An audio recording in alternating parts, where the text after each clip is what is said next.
마흔역 카드는 사실 그 이유를 따라서요, 그 실익이 없는 거예요. 문제를 삼는 이유가 뭐냐면 헌법재판관이 지금 그 구속 취소 이후에 보수 이제 지지층에서 이제 8대 0이 아니다라는 얘기가 흘러나오고 있잖아요. 그러니까 이제 불안하니까 유리한 숫자를 확보하기 위해서 그러는데, 글쎄요, 저는 모르겠습니다. 그 헌법재판소 내에서 어떤 논의가 있는지는 몰라도 굳이 그 마흔역 카드를 가지고 계속 그 공방을 하는 거는 별로 양쪽 다 실익이 없는 걸로 보여요. 한 가지 합리적인 이유가 있다면은 그 다음을 보는 게 아닌가 오히려. 예를 들어가지고 만약에 이재명 대표가 당선이 된다고 합시다라고 했을 때 문제가 되는 건 뭐냐면 선거법 재판이 계속되느냐 안 되느냐를 가지고 사실 정설이 없거든요. 그래서 민주당에서는 뭐 재판은 중단된다는 게 다수설이라고 하는데, 제가 알고 있기로 다수설이 아니라 소수설이거든요.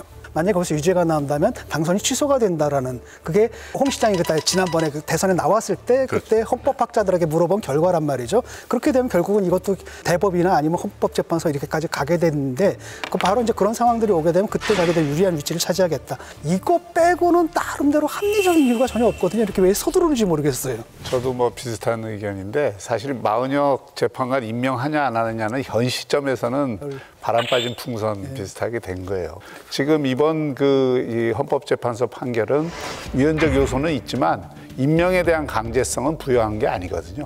그러니까 최대행이나 또는 다음에 한덕수 총리가 온다 하더라도 임명을 안 했다고 해서 그걸로 인해서 문제가 될 건 없는 거죠. 그럼에도 불구하고 국회가 말하자면 선출권, 추천권이 있잖아요. 그럼 국회의 권한이고, 또 그 국회의 권한을 다시 헌재가 다시 확인까지 해줬고, 그런데 권한대행의 대행까지도 예를 들면 어찌 보면 이게 몽리를 부리는 것처럼 보인단 말이에요. 왜 안 해?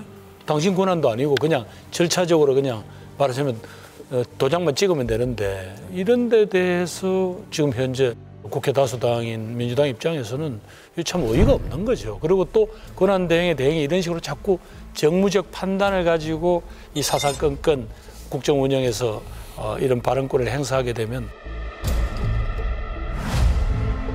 여러 가지 좀 문제가 꼬일 수가 있죠. 마흔역 헌법재판관 후보자를 이제 빨리 임명을 해야 된다는 이제 민주당 쪽의 주장을 보고 일각에서는 민주당이 좀 급한 거 아닌가, 8대 0으로 탄핵 찬성이 될 거라고 봤는데 그게 아니기 때문에 좀 초조해진 거 아닌가, 이렇게 보는 또 시각도 많이 있어요. 뭐 여의도에서 떠도는 찌라시 수준이라고 저는 생각합니다. 왜냐하면 아까 거듭 나왔지만 헌법재판관이라는 분들은 당대 최고법관들입니다. 그분들이 여러 가지 고려를 하고 할 때 뭐 한 사람이 들어오면 어떤 분위기가 바뀌고 뭐 그런 거는 조금. 어차피 최후 변론은 끝났습니다. 그래서 변론 재개할 의사도 없다라고 얘기를 했거든요. 라고 한다면 이분은 임명을 하든 안 하든 간에 결정에 참여 못해요. 그렇기 때문에 결정에 참여한다는 걸 전제로 이게 뭐 약간 희망사항이고 약간 그 지지자들한테 희망 고문하는 것 같아요.